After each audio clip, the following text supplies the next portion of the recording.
안녕하세요. 서울대학교 생명과학부의 이일하 교수입니다. 지금까지 4차례에 걸쳐서 생물학의 핵심 개념에 대해서 전달을 해드린 것 같습니다.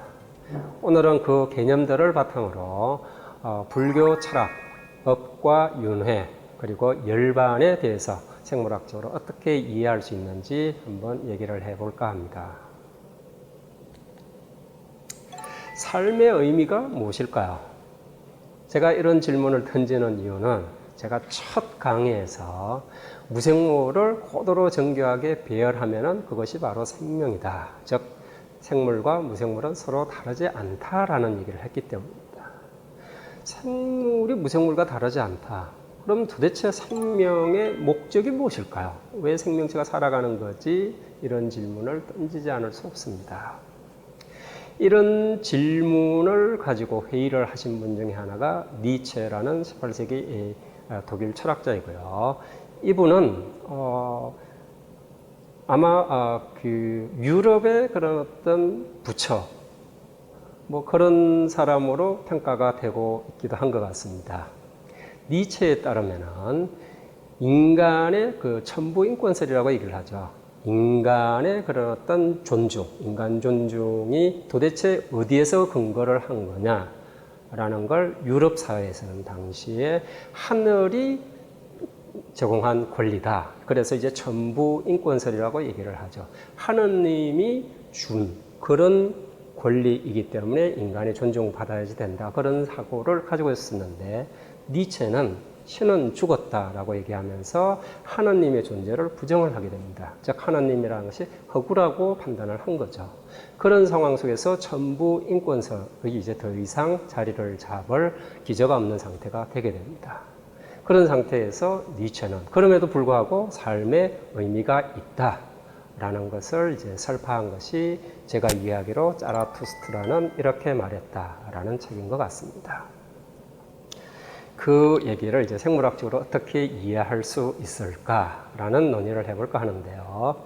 불멸의 유전자 얘기를 아마 제가 이기적 유전자를 소개하면서 잠깐 했던 것 같습니다. 40억 년 지구에서 최초의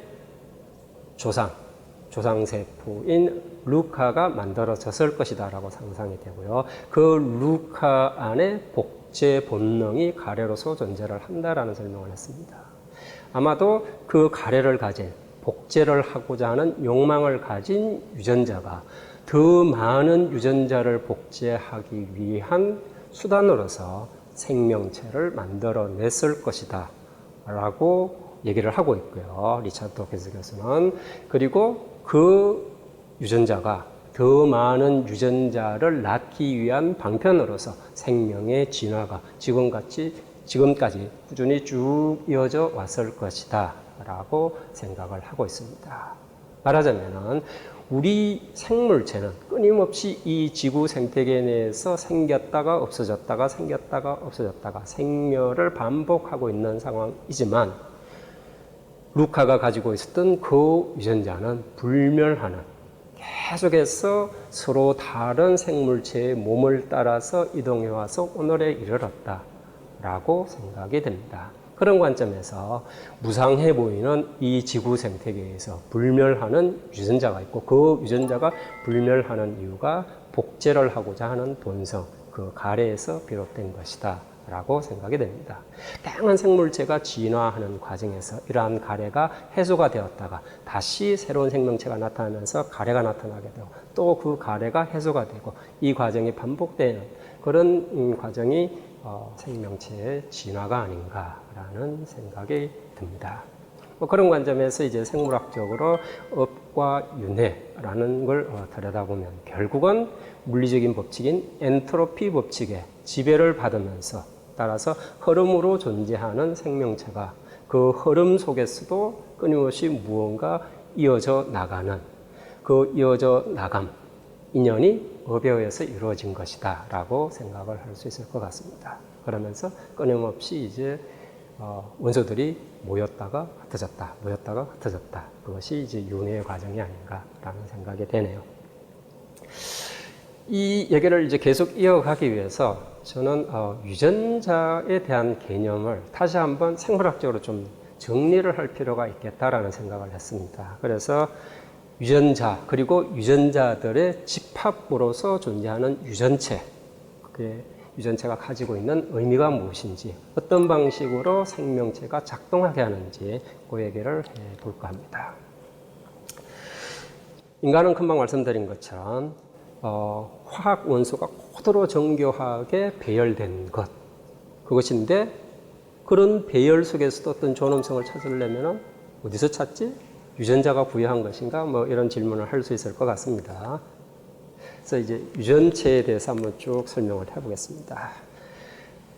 2000년이 이제 시작이 되면서 클린턴 당시 대통령이 인간 유전체 프로젝트가 1차적으로 완료되었다라고 발표를 했다고 했습니다. 그리고 그때 1차적으로 발표가 되었을 때 인간 유전체 안에 있는 정보, 그게 염기 서열의 정보이고 그 염기 서열을 쭉 풀어서 쓰면은 30억 개의 염기 서열이었다라는 걸 보여주었다고 얘기했습니다.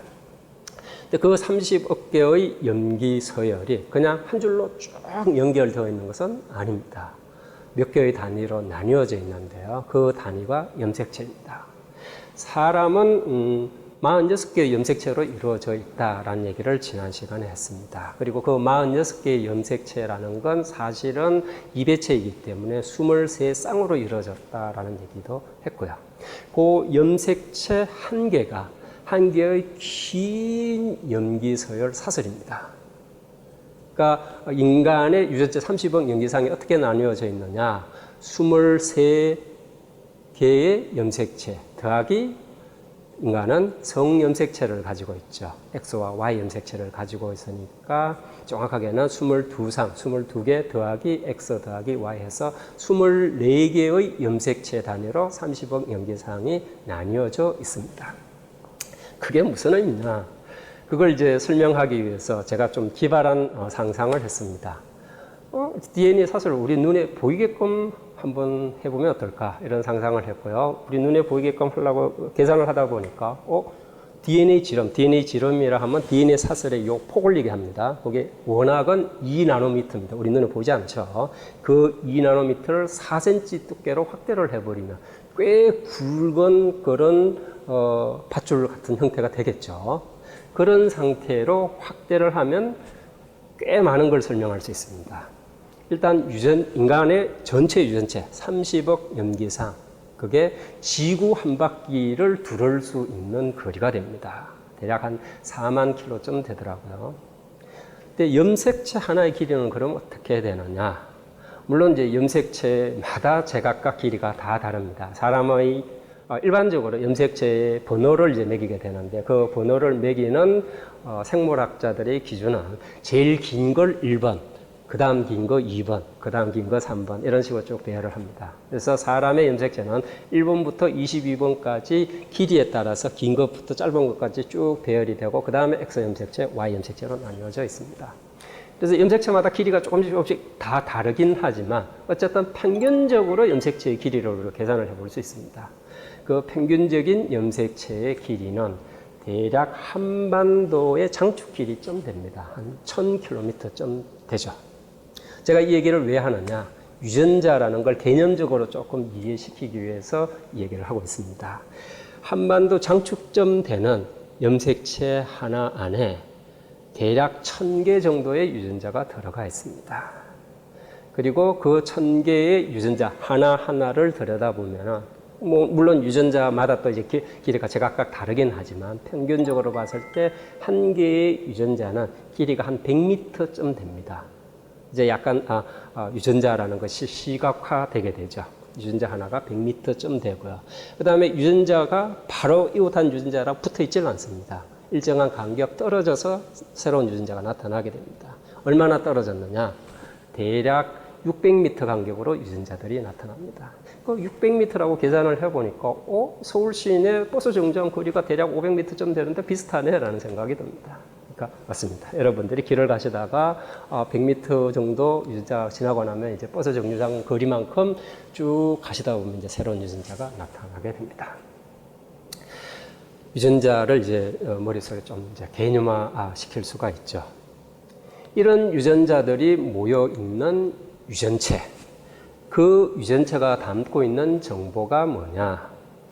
처음 2000년에 인간 유전체 프로젝트가 이제 발표되고 난 다음에 많은 생물학자들이, 저도 해당이 됩니다, 그런 질문을 받습니다. 도대체 그 지놈 프로젝트가 끝이 나서 다 해독이 됐다는데 그 유전체가 도대체 뭐예요?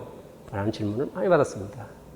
그 당시 제 기억으로 많은 생물학자들이 유전체라는 거는 있잖아, 한 생물체가 만들어지는데 필요한 설계도 같은 거야, 혹은 청사진 같은 거야 라는 설명들을 해왔던 것 같습니다.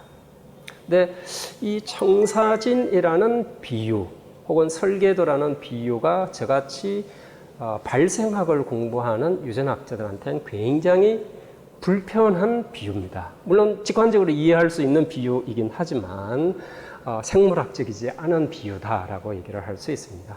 그럼 청사진이 아니면 유전체는 도대체 뭐냐? 유전체는 종이 접기 방식을 제공하는 정보입니다. 지금 제가 두 개의 이 종이 접기 그를 보여주고 있는데, 하나는 학이고 하나는 메뚜기입니다. 종이학은 제 기억으로 초등학교 때 제가 접을 수 있었던 것 같아요. 이 종이학을 어린아이에게 이제 만드는 방법을 가르친다 생각을 해봅시다. 어떤 방법이 있을까요? 크게 봐서 두 가지 방법이 있습니다. 하나는 청사진 방식, 설계도 방식입니다. 설계도 방식이 어떤 방식으로 종이학을 만들게끔 하는 거냐? 날개의 길이는 대략 얼마쯤 되고, 이 삼각형의 각도는 얼마쯤 되어야 하며, 꼬리는 얼마나 이제 뾰족하게 만들어져야지 되고, 모든 걸 일일이 다 기록을 해서 정보를 제공하는 방식입니다. 뭐 이런 방식이 되는 거죠. 비행기 만들려고 하는데 우리는 청사진 설계도를 만들어 가지고 그걸 가지고 비행기를 만들어 내게 됩니다. 자, 이런 방법으로 아이에게 종이학을 만들게 했다고 합시다. 그 아이가 종이학을 만들 수 있을까요? 아마 그 아이의 반응은 대뜸 이렇게 될 겁니다. 와, 저걸 만들어내서 당신 신의 손을 가졌네? 라는 얘기를 할 것 같습니다. 종이학 굉장히 쉽습니다. 그죠? 어떻게 만들죠? 종이 접는 순서를 알려줍니다. 종이를 처음에는 반으로 접고, 그 다음엔 4분의 1로 접고, 이렇게 접고 이렇게 접고 막 순서를 알려주면은, 제 기억에도 뭐 제가 한 두세 번 시도를 하고 난 다음엔 바로 종이학을 만들 수 있었던 것 같습니다. 종이학 하나가 저렇게 쉽게 만들어질 수도 있고, 그렇게 어렵게 신의 창조물처럼 보일 수도 있습니다. 유전체에 들어있는 정보가 사실은 정확하게 저는 종이 접기 방식에 해당이 됩니다. 순서도 방식으로 정보가 들어가 있습니다. 이런 순서도 방식이다라는 것을 우리 생물학자들은 사실은 연구를 통해서 알게 된 겁니다. 그 연구에 아마 가장 큰 역할을 하신 분이 독일 여성과학자인 니슬라임 볼하트라는 분인데요. 이분이 초파리 배발생 과정을 연구하면서 그 공로로 노벨상을 받으신 분입니다. 그러니까 여성과학자의 대부점 되는 분이라고 저는 생각이 되는데요. 이분이 이제 초파리 배발생이 어떻게 일어나는지를 연구하기 위해서 다양한 유전자들을 찾아내고, 사실은 돌연변이체를 찾아낸 거죠. 돌연변이체를 찾아내고 그 돌연변이체의 원인 유전자를 찾아내고, 그러면서 순서도 방식으로 배발생이 진행이 된다라는 사실을 밝혀내게 됩니다. 초파리를 잠깐 설명을 드릴게요. 초파리는 체절을 가지고 있는 절지동물입니다. 근데 그 체절이 유충인 상태에서부터 사실은 그 체절의 형태가 조금씩 이제 세분화되기 시작을 하는데요. 유충인 상태에서 이 그림을 보시면 흉부에 해당하는 대략적인 3개의 영역, 그 다음에 복부에 해당하는 대략적으로 한 8개의 영역, 그 다음에 머리 쪽에 해당하는 몇 개인지 모르겠지만 하여간 영역들이 나타납니다. 그리고 그게 이제 자라가면서 이제 포백이라는 과정을 거치면은 이렇게 띠 형태가 나타나서 이제 눈으로 드러나게 되고요. 저게 유충이 되게 되면은 머리 부위 3개의 흉부, 8개의 복부가 나타나는 체절 동물입니다. 그런 체절들이 어떻게 형태가 만들어지는지 그거를 이제 연구하신 분이 니슬라임 볼 하트 박사이고요. 첫 단계 우리가 이제 종이를 접을 때 처음엔 반으로 접잖아요. 그 반으로 접는 행위에 해당하는 유전자가 초파리에서는 비코이드 나노스에 해당하는 두 유전자입니다. 비코이드는 이 유충의 앞부분, 초파리의 앞부분을 제대로 만들어내는데 필요한 유전자이고 나노스는 반대로 뒷부분이 제대로 발생되게끔 하는 유전자입니다. 그래서 비코이드라는 유전자가 망가지면 앞부분이 뭉개진 배발생이 진행이 되게 되고요. 나노스 유전자의 돌연변이가 있게 되면 뒷부분이 뭉개진 그런 배발생이 일어나게 됩니다. 그래서 첫 과정을 비코이드와 나노스라는 전사조절 단백질이 발현이 되어서 작동을 하면서 이 R세포, 수정란은 한 개의 세포이거든요. 그 한 개의 세포를 대략 한 4등분으로 구획을 만들어 놓게 됩니다. 그런 다음에 그 비코이드 나노스의 전사 조절에 의해서 갭 유전자라는 것이 등장을 하게 되는데 이 갭 유전자들이 전체 7개의 영역을 이제 구분을 시켜주게 되고요. 이후에 페어룰 유전자라는 것이 작동을 하면서 이 각각의 체절 부위의 형태가 보다 분명해지게끔 만들어줍니다. 그 다음에 세그먼트 폴라리티즌 혹은 체절 극성 유전자라는 것들이 이 각 체절마다 앞과 뒤, 각 체절마다 앞과 뒤 그거를 다 만들어주게 됩니다. 이후에 체절 정체성 유전자가 작동을 해서 각 체절의 정체성을 결정해 줍니다. 즉, 각 체절에 필요한 여러 가지 조직과 기관을 만드는 역할을 하게 됩니다.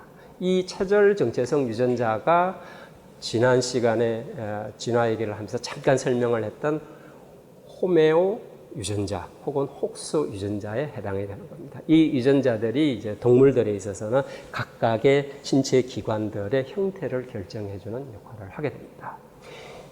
지금 이런 초파리 배발생 과정을 우리가 분석함으로 해서 뭘 알 수 있느냐? 배발생이 순서에 따라서 진행이 되는 과정이구나 라는 걸 보여주고 있습니다. 왜 배발생 과정이 순서도에 따라서 진행이 되는지를 직관적으로 이해시키기 위해서 제가 국립출판사의 도움을 받아서 저라는 사람의 초상화를 그릴 때 어떻게 그릴 거냐를 보여주는 그림을 그렸습니다. 보시면 인물을 그릴 때 처음부터 각 부분을 세밀하게 그리지 않습니다. 즉 눈과 코와 입을 굉장히 정확하게 그림을 처음부터 그리지 않습니다. 그림을 그릴 때는 일단 전체적인 구도를 잡아서 대략적으로 그리고 그 다음에 조금씩 디테일하게 묘사를 하게 되죠. 그게 배발생 과정의 순서도 방식이 그렇다라는 것입니다. 그렇게 차근차근 순서대로 처음에는 4개의 영역, 그 다음에 7개의 영역, 그 다음에 14지역 이런 식으로 차근차근 순서대로 발생을 시켜야 전혀 엉뚱한 기관이 잘못된 자리에 그려지는 그런 불균형을 피할 수 있다 이거죠. 그러니까 순차적 전사 조절에 의해서 배발생이 진행이 되게 됩니다. 이제 유전체 속의 정보를 이제 좀 총괄을 해볼게요. 유전체 속에 들어있는 정보는 순서의 정보라고 얘기를 했는데 유전체 속에는 순서에 대한 정보만 들어있는 게 아니고 지난 시간에 말씀드린 것처럼 2만 개의 유전자 정보가 들어가 있습니다. 그걸 좀 비유적으로 제가 설명하기 위해서 조립형 로봇 그림을 가지고 왔는데요. 조립형 로봇 박스를 받아보면은 그 안에 2가지가 반드시 들어있습니다. 하나는 로봇의 부품들이 들어가 있고요. 플라스틱입니다. 그 다음에 하나는 그 부품들을 어떻게 조립을 해야 하느냐 하는 조립의 순서도가 들어가 있습니다. 그건 종입니다. 그러니까 요 비유에서 꽤 적절한 유전체의 비유인 것 같은데 요 비유에서 차이가 하나 있습니다. 유전체 속의 정보는 유전자 목록 2만 개 더하기 유전자 발현 순서에 대한 정보가 들어가 있는데 2개가 같은 염기 서열이라는 형태를 가지고 있다는 겁니다. 조립형 로봇의 경우에는 플라스틱과 종이 서로 재질이 틀리죠. 유전체에 들어있는 유전자 목록에 대한 정보와 유전자 발현 순서, 즉 순서도의 정보는 같은 염기서열 형태로 들어가 있습니다. 그게 이제 차이가 있죠. 이게 유전자인 것과 유전자 발현 순서에 대한 정보인 것을 구분해낼 수 있느냐? 물론 이제 맨눈으로 구분해낼 수 있는 그 학자들은 거의 없을 겁니다. 저도 이게 염기서열 보여주고 이게 유전자야, 유전자 발현 순서야라고 그러면 모릅니다. 하지만 컴퓨터에 집어넣어 보면은 프로그램으로 돌려보면 여기까지가 유전자고요. 여기는 유전자가 아닌 부위입니다라고 얘기를 할 수 있습니다.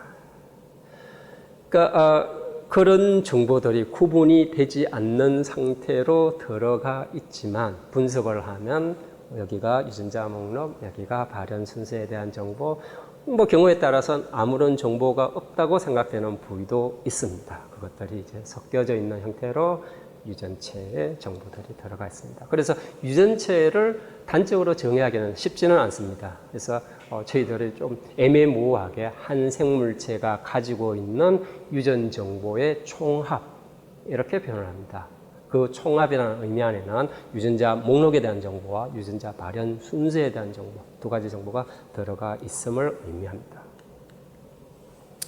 이제 순서에 의한 정보라는 걸 이제 최근에는 단세포 전사체 분석이라는 굉장히 미묘한, 굉장히 복잡한 분자생물학적 기술과 생물정보학이라는 그 빅데이터라고 얘기를 하죠. 그 빅데이터를 처리하는 방식을 합해서 이런 단세포 전사체 분석 결과를 보여주고 있습니다. 어떻게 이런 일을 하는지 잠깐 간단하게 좀 설명을 해보겠습니다.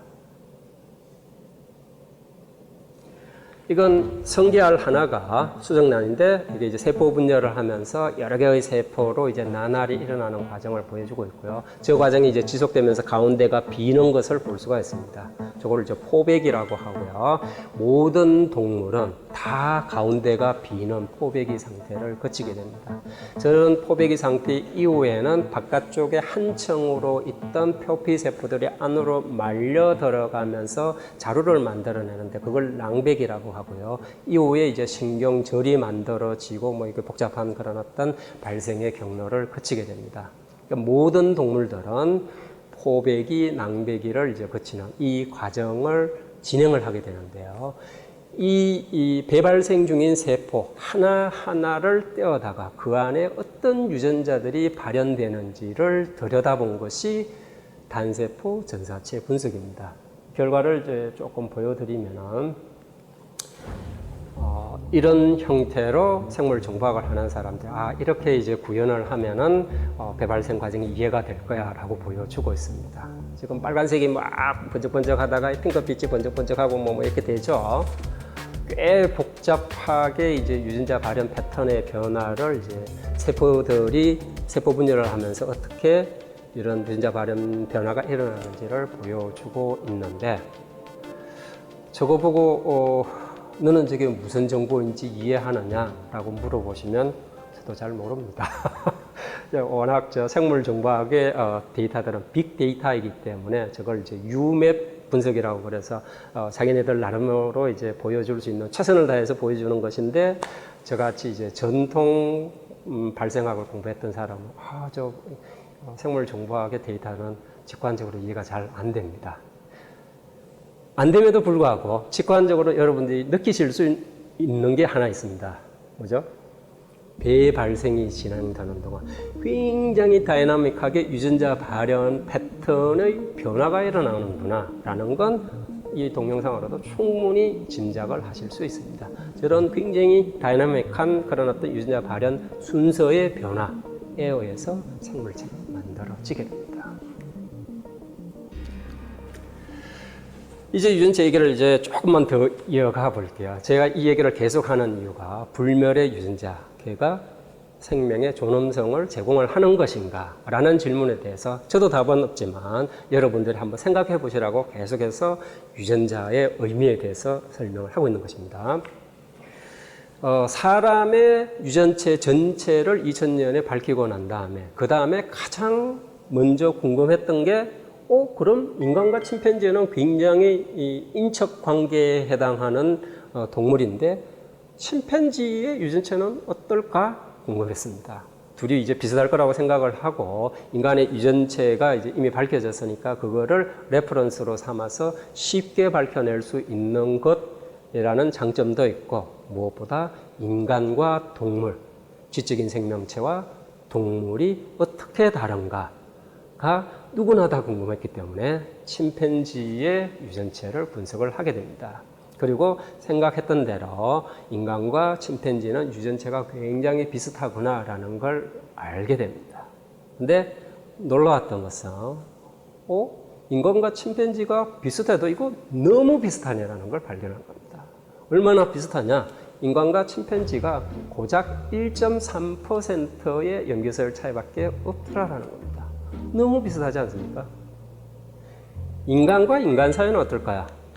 인간과 인간 사이라고 얘기를 하니까 갑자기 왜 인간 유전체가 뭐 여러 개야? 생각을 하실 수도 있을 것 같은데 인간 유전체가 여러 개입니다. 사실은 우리가 인간 유전체 프로젝트를 통해서 올려놓은 유전체는 한 5명 정도 사람의 유전체를 이제 평균적으로 해가지고 올려놓은 것이고요. 그 유전체하고 제가 가지고 있는 유전체 염기서열이 100% 같을 수가 없습니다. 같지 않기 때문에 우리 PD님이나 저가 얼굴이 서로 다르게 생긴 겁니다. 똑같다면 같이 생겼어야지 됐겠죠. 다르기 때문에 서로 다른 형상을 보여주고 있는 것입니다. 얼마나 다르냐? 물론 이게 이제 평균적인 얘기이긴 합니다만 사람과 사람 사이의 평균적인 유전체 차이는 0.1% 정도 됩니다. 0.1%. 저는 이 숫자를 들여다보면서 이런 생각을 하게 됩니다. 인간과 동물을 가르는 기준이 0.1과 1.3% 그 사이 어디쯤 있는 거구나 라는 생각을 하게 됩니다. 맞는 얘기인가요? 맞는 얘기이면서도 또 딱히 맞지 않는 얘기 같기도 합니다. 이 1.3%의 차이, 그 차이가 도대체 어디에서 오는 거냐라는 걸 좀 되새겨볼 필요가 있을 것 같습니다. 1.3%의 차이가 굉장히 중요한 염기서열 부위에 차이가 나타나게 되면 인간과 동물을 구분할 수 있게 되는 것이 아닌가라는 생각을 하게 됩니다. 이걸 어디에 비유를 할 수 있느냐? 제가 종이접기 사례를 들었는데요. 종이접기를 할 때 똑같은 종이를 가지고 어떻게 접느냐에 따라서 종이학이 되기도 하고요. 개구리가 되기도 합니다. 보셨죠? 어떻게 접느냐. 똑같은 재질을 가지고 똑같은 모양의 사각형 종이를 가지고 만들었지만 어떻게 접느냐에 따라서 전혀 다른 형태가 나타나게 됩니다. 인간과 침팬지 사이의 저 1.3% 대부분 순서도 유전 정보의 발현에 관련된 정보들의 차이가 나타나게 됩니다. 그러면서 인간과 침팬지 두 동물을 극명하게 갈라놓은 것이 아닌가라고 생각을 할 수 있습니다.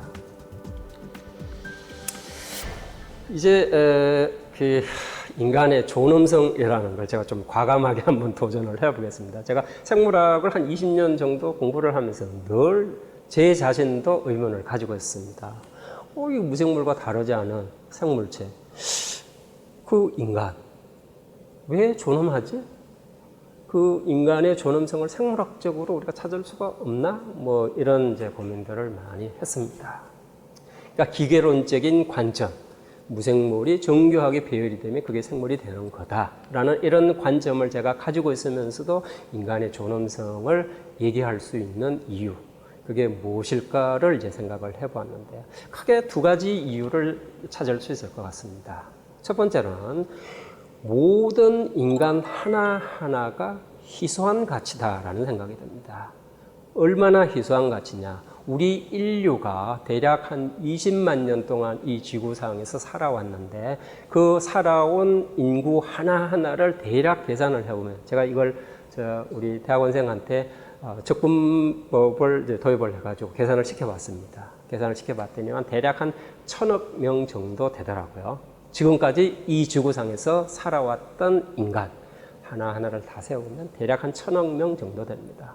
근데 이 1,000억 명, 그리고 앞으로 태어나게 될 무수히 많은 인간, 수천억 명. 아무리 뒤져봐도 내가 가진 이 유전체, 그 독특한 조합을 가진 인간은 나밖에 없다는 겁니다. 저뿐만 아니고 여러분들도 마찬가지입니다. 여러분들이 가지고 있는 유전체는 유일하게 여러분들만 가지고 있습니다. 그런 희소성 때문에 여러분들은 존엄한 존재다라는 생각이 듭니다. 그리고 그런 희소한 유전체, 그냥 내버려두면 안 되니까 그 유전체가 가지고 있는 무한한 가능성, 그거를 수행을 통해서 여러분들이 대단한 그런 어떤 인간으로 키워나가야 될 의무가 있습니다. 그 얘기를 이제 좀 하면서 이 전체 강의를 마무리를 지으려고 합니다. 왜 인간이 희소한가? 그 얘기를 한번 해볼게요. 왜 인간의 유전체가 희소하냐 하면은 감수분열이라는 과정 때문에 나타나는 독특한 생물학적인 현상 때문에 인간들이 희소해지게 됩니다. 감수분열이라는 건 제가 앞 시간에 그 배수체, 세대교본 얘기를 하면서 아주 잠깐 얘기를 했습니다. 우리 인간은 인간을 포함한 고등동물들은 다 이배체 생물체입니다. 이배체 생물체라고 하면 사람의 경우 46개의 염색체인데 사실은 이게 23쌍의 염색체라고 얘기를 했습니다. 그리고 23개는 어머니한테서 받은 거고 23개는 아버지한테서 받은 거라고 말씀을 드렸습니다. 이 23개가 어떻게 만들어지느냐, 그 과정을 설명하는 것이 감수분열입니다. 이 감수라는 건 감 숫자, 뭐가 감해지느냐, 세포의 숫자가 46개였던 게 23개로 줄어드는 분열, 그걸 감수분열이라고 얘기를 합니다. 그래서 감수분열을 통해서 우리가 정자나 난자를 만들어내는 겁니다. 그렇게 만들어진 정자나 난자는 23개의 염색체만 가지고 있습니다. 그 23개만을 가진 정자, 난자를 만들어낼 때 염색체 폐석기가 일어나게 됩니다. 이제 그걸 이제 설명하기 위해서 2N이 4인 가상적인 생물을 그림으로 그려왔습니다. 2N이 4니까 두 개씩 긴 거, 짧은 거, 파란색 염색체 이제 배열을 이제 가지고 왔습니다. 저게 세포 분열이 진행되는 중기 동안에 이 적도판에 나란히 배열이 됩니다. 두 쌍의 염색체가 배열이 되는데 이 배열이 빨간색, 파란색 배열도 되지만 이 사건이 무작위한 사건이기 때문에 빨간색, 빨간색으로 배열이 되기도 합니다. 이 사건은 일어날 확률이 똑같이 2분의 1입니다. 똑같은 확률입니다. 그런 상태에서 다시 세포 분열을 해서 두 개의 염색체를 가진 정자, 난자가 만들어진다면 빨간색으로만 이루어진 염색체를 가진 정자, 파란색으로만 이루어진 염색체를 가진 정자, 빨간색 긴 거, 파란색 짧은 거를 가진 정자, 파란색 긴 거, 빨간색 짧은 거 염색체를 가진 정자, 네 가지 종류의 정자 혹은 난자가 만들어지게 된다는 거죠. 감수분열의 결과 2의 N성, 요 N은 염색체의 숫자입니다. 2의 N성계의 다양한 염색체 조합이 이루어진다라는 것입니다. 사람의 경우 23쌍의 염색체라고 얘기를 했으니까 2의 23성계의 서로 다른 정자와 난자가 만들어질 수 있다라는 얘기죠. 그래서 대략 사람의 감수분열을 결과 만들어지는 배우체의 숫자를 대략 계산해 보면은 2의 23성계는 1000만 개 정도 됩니다. 1000만 개는 이 1000억 인구하고는 거리가 꽤 멀죠. 근데 1000만 개에 또다시 1000만을 곱해야 됩니다. 왜냐하면 정자의 저조합과 난자의 저조합이 수정란이 만들어질 때 합해지니까 1000만 곱하기 1000만 해서 대략 정자, 난자가 합해지면 한 10조 개쯤 된다고 합니다. 10조 개. 충분히 큰 숫자이죠. 충분히 큰 숫자인데 그보다 사실은 훨씬 더 다양한 배우체가 만들어지게 됩니다. 왜냐하면 감수분열 과정의 초기에 엄마 염색체, 아빠 염색체 간의 염색체 재배치가 일어나게 됩니다. 지금 보여주는 그림이 바로 그건데요. 두 개의 같은 정보를 가진 상동 염색체가 배열이 되는데 그 안에서 염색체 부분 간의 조합이 일어나게 됩니다. 조합이 일어나게 되고 저게 나중에 떨어질 때 엄마 염색체의 여러 부분들, 아빠 염색체의 여러 부분들이 합해진 상태의 새로운 조합의 염기세를 가진 염색체가 만들어지게 됩니다. 이런 현상을 생물학적으로 교차라고 얘기를 하는데 사람의 경우 염색체당 10번 정도의 교차가 일어나게 됩니다. 저 조합까지 합하면 이건 수학적으로 계산을 할 수 없는 어마어마한 크기의 서로 다른 유전체가 생물종에서 가능하다는 걸 알 수가 있습니다. 그 유전체 조합은 아마 지금까지도 없었고 앞으로도 절대로 다시 나타나지 않을 아주 희소한 그런 유전체 조합입니다. 그런 유전체 조합을 가진 여러분들의 잠재 가능성에 대해서 이제 좀 설명을 해보겠습니다. 우리 인간은 흐름으로 존재한다라고 얘기를 했습니다. 그런 흐름으로 존재를 하기 때문에 제 몸을 구성하고 있는 원소들이 한 1년 지나면 거의 대부분 바뀌어져 있습니다. 그래서 우리가 무상하다라고 얘기를 하죠. 그 무상한 존재, 그 존재가 이 일화가 1년 전 이 일화가 지금 이 일화로 이어지는 그 개인의 정체성을 우리는 어디서 찾을까요? 그 정체성을 설명하는 것이 인간의 뉴런 네트워크입니다. 이 얘기를 자세히 한번 설명을 해보겠습니다. 인간의 뇌 속에는 1000억 개 정도의 뉴런 셀들이 들어있습니다. 뉴런 세포가 어떤 일을 하는 것이 아니고 사실은 뉴런과 뉴런 사이의 연결, 그걸 이제 시냅스라고 얘기를 합니다. 뉴런과 뉴런 사이의 연결. 시냅스가 학습도 하고 기억도 하고 여러 가지 행위를 하게끔 합니다. 그런 시냅스가 1000억 개를 가지고 얼마나 많이 만들어지느냐. 1000조 개의 시냅스가 만들어지게 됩니다. 처음에 우리 인간이 태어날 때 머릿속에 들어있는 정보가 거의 없습니다. 심지어 거미보다도 훨씬 못한 정보를 가지고 있습니다. 거미는 태어나자마자 바로 그 복잡해 보이는 거미줄을 만들어낼 수 있습니다. 왜냐하면 그 정보가 거미의 뇌 속에 들어있기 때문에 태어나자마자 바로 그 복잡한 일을 수행을 할 수 있습니다. 하지만 사람은 태어났을 때 그 아이의 뇌 속에는 거의 정보가 없습니다. 유일하게 할 수 있는 게 손을 뻗치거나 입으로 엄마의 젖꼭지를 빨거나 뭐 그 정도의 굉장히 단순한 행동밖에 못합니다. 아무런 정보가 없기 때문입니다. 비유를 하자면 인간은 저런 스코보드와 같은 형태로 태어난다라고 얘기를 할 수 있습니다. 근데 저 스코보드가 어떤 조각가가 다듬느냐에 따라서 이런 조각이 될 수도 있고요. 혹은 비너스와 같은 조각이 될 수도 있습니다. 굉장히 다른 형태의 예술품이 만들어질 수 있다 이겁니다. 인간의 학습, 기억과 학습의 본질이 뉴런 네트워크이고 이 뉴런 네트워크는 아이가 태어나서 자라면서 자기가 경험하고 자기가 학습하고 자기가 수련한 것에 따라서 다양한 형태의 뉴런 네트워크가 만들어질 수 있는 것입니다. 이 뉴런 네트워크가 바로 기억과 학습의 본질이다라는 사실을 최근 이제 신경과학자들이 밝혀내기 시작을 했고요. 이런 뉴런 네트워크, 여러분들 머릿속에 들어있는 그 네트워크가 인간 정체성의 본질입니다. 그리고 그 뉴런 네트워크는 여러분들의 노력에 의해서 여러분들이 획득한 것입니다. 이러한 인간의 정체성, 그 정체성이 때로는 악인으로 나아갈 수도 있고요. 때로는 굉장히 훌륭한 위인으로 나아갈 수도 있습니다. 근데 그걸 어떻게 바로 할 수 있느냐? 바로 할 수 없습니다. 굉장히 다양한 유전체들이 있고 그 다양한 유전체들이 어떤 잠재력을 가지고 있는지 사실은 우리가 짐작도 할 수 없습니다.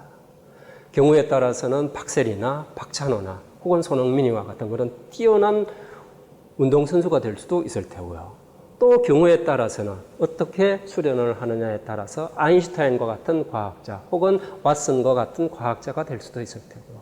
경우에 따라서는 아주 나쁜 인간으로 나아갈 수도 있을 것입니다. 어떤 결과를 얻게 될 것이냐라는 건 여러분들의 노력에 따라서 여러분들을 성취해 나가는 것이다 라고 얘기를 할 수 있습니다. 그래서 이제 인간의 존엄성이라는 것을 저는 이렇게 생각을 하고 있습니다. 지금 보여드리는 이 그림은 1818년에 독일 화가인 카스파 다빗 프리드리라는 분이 안개 낀 바다 위 방랑자라는 그림을 그렸다고 합니다. 이 그림은 아마 관조하는 삶, 뭐 그런 의미를 담고 그림을 그린 것 같고요. 이 그림을 보면서 문득 니체리 얘기했던 초인, 위보맨시를 떠오르게 합니다. 실제로 이 자라투스트라는 이렇게 말했다라는 책을 옛날에 번역을 할 때 이 그림을 표지로 썼다고 합니다. 위보맨시, 초인이라는 것이 무슨 슈퍼맨이나 이런 것을 의미하는 것이 아닙니다. 제가 책을 통해서 이해한 초인은 어떤 것에도 구애되지 않고 심지어 욕망에 대해서도 관조적으로 욕망을 너무 집착하지도 않고 그렇다고 그 욕망을 무시하지도 않고 적절한 상태에서 중도적으로 판단을 하면서 자기 자신의 삶이 풍족해지고 자기 자신의 이웃한 사람들이 같이 행복해지는 그런 사회를 만들 수 있는 사람, 그렇게 완벽한 인격체 혹은 우리들이 흔히 하는 말로 도를 깨친 사람들이 이 사회에 많아지면 이 사회가 행복한 사회가 되지 않을까라는 생각이 들고요. 그런 행복한 사회를 여러분들의 유전체를 이용을 해서 뉴런 네트워크를 수행을 통해서 갈고 닦아서 만들어 나가는 것, 그것이 우리가 바라는 그런 어떤 이상사회가 아닐까라는 생각을 하게 됩니다. 지금까지 5차례에 걸쳐서 강의를 했는데요. 그 강의를 전체적으로 한번 요약을 해보겠습니다. 첫 번째로 지구 생명체는 탄소 골격으로 이루어진 유기복합체입니다. 그리고 생명의 여러 가지 특성, 그거는 물질의 창발성에서 기인합니다. 물질들이 정교하게 모여서 배열이 되면 어느 순간 세포라는 생명성이 나타난다는 얘기입니다. 금방 말씀드린 것처럼 생명활동의 근원은 단백질이라고 말씀을 드렸고요. 꽤 다양한 기능들을 하고 있습니다. 단백질에 의해서 저희들이 호흡도 하고요. 단백질에 의해서 광합성이라는 과정을 통해서 이산화탄소를 유기물로 전환을 하기도 하고요. 혹은 단백질을 통해서 꽃이 피기도 하고 혹은 단백질을 통해서 우리가 사물을 인식을 하기도 합니다. 그런 단백질이 어떻게 만들어지느냐, 그 단백질 합성에 대한 정보가 DNA에 들어있고 그 DNA가 전체가 모여있는 것이 유전체다라는 얘기를 했습니다. 물질의 흐름으로 존재하는 생명체, 그럼에도 불구하고 흐름인데 1년이 지나나 2년이 지나나 저라는 사람의 형태가 크게 바뀌지 않는 이유, 제 안에 내적 질서가 유지되는 이유가 물질 대사에 의한 것이다 라고 말씀을 드렸고, 그 물질 대사의 복잡한 그 생화학 회로 전부 다 해봐야 한 2,500여 가지 정도 분자밖에 안 된다라는 말씀을 드렸습니다. 2,500여 가지의 분자가 만들어내는 회로, 그 회로를 돌리기 위해서 인간이 가진 2만 개의 유전자는 충분히 차고도 넘친다라고 말씀을 드릴 수 있을 것 같습니다. 흐름으로 존재하는 이 세계 혹은 이 우주의 흐름, 그러니까 재행, 무상이라는 물리 법칙에 의해서 이 생명체가 이제 끊임없이 변화해 나가는 것이다라고 생각이 되는데요. 이러한 엔트로피 법칙이 지배하는 물리적인 세계 하에서 자기 자신을 더 많은 자기 자신을 복제하려고 하는 욕망, 그거를 아마 불멸의 유전자의 가래라고 얘기를 할 수가 있을 것 같습니다. 그런 불멸의 유전자의 가래가 생명체의 다양한 진화들을 일으키게 한 것이 아닌가라고 생각이 되고요. 그런 진화 과정에서 가래가 생겼다가 그 가래를 해소하는 과정에서 새로운 생물체가 나타나고 그 새로운 생물체가 살아가면서 주어진 환경 하에서 또 새로운 가래가 나타나고 이것들이 반복되어서 나타나는 것이 결국은 생물학적으로 보았을 때 윤회가 아닌가라는 생각이 듭니다. 그리고 마지막으로 제가 조금 무리하게나마 인간의 존엄성과 수행을 해야 할 생물학적인 근거에 대해서 말씀을 드렸습니다. 인간의 존엄성은 여러분들 한 사람 한 사람이 앞으로도 없었고 향후에도 절대로 나타나지 않을 아주 유일한 그런 어떤 유전체를 여러분들 한 사람 한 사람들이 다 가지고 있기 때문에 희귀한 존재로서의 존엄성이 있다라는 말씀을 드렸고요. 그 유전체가 그냥 내버려 둬서 저절로 하나의 인격체가 만들어지는 것이 아니고 수행을 통해서 혹은 열심히 노력하고 공부하는 걸 통해서 그 사람의 머릿속에서 뉴런 네트워크가 형성이 되는데 그 뉴런 네트워크가 각 개개인의 정체성의 본질이고요. 그런 정체성을 가진 완벽한 인간으로 노력하고자 하는 그 노력들이 생물학적으로 봤을 때 우리 인류가 행복해지고 모든 사람들이 도를 통하는 그런 어떤 상황이 되는 것이 아닌가라고 생각이 됩니다. 이제 제 강의를 마치려고 하고요. 마지막으로 제게 부족한 불교 철학을 이해하게 해주신 두 분이 있어서 이 자리를 빌어 감사를 드리고 싶습니다. 제가 이 강의를 통해서 아마 불교 철학을 생물학과 제대로 연결한 것들이 있다면 오로지 이 두 분의 가르침 덕분일 테고요. 제가 설익은 불교 철학을 잘못 전달하게 있다면 그건 이 두 분과 전혀 상관없이 제 공부가 부족한 탓이다라고 말씀드려야 되겠습니다. 이상으로 긴 시간 들어주셔서 감사합니다. 끝을 내겠습니다.